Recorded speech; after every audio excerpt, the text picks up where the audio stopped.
I feel like it's time to answer some questions. This is Ask the Buffalo. I'm John Rettinger. Let's get started. First question comes from @hitsvara51, who asks, what's going to be the next big thing in tech?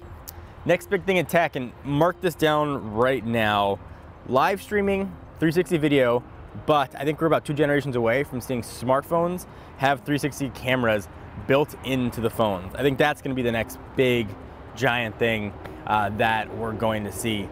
Some might say VR. I think VR is going to be a huge part of that, but I think 360 cameras are where things are really going to change. I think the optics inside of smartphone cameras are going to really start to rival DSLRs in a few years.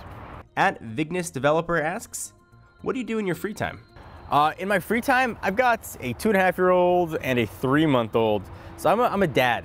I love being a dad. I'm at home at the park, usually pushing Nate in the swings. I love to get out to movies. I like to work out when I can, go for a run. We have an elliptical at the house that I don't use nearly as much as I should be.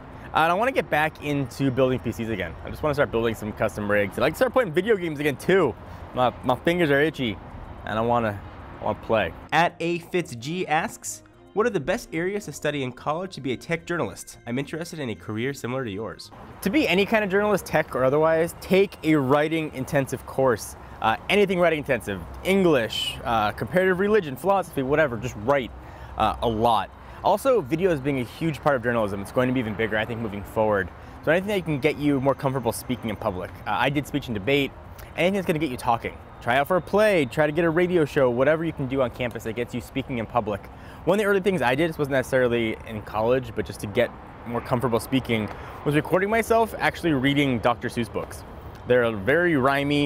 You can sometimes stumble over yourself trying to do it, and that was really helpful to get more comfortable. If you watch how I was in my earlier videos versus the later videos, I started to feel more confident on camera, and that's because I was reading Dr. Seuss.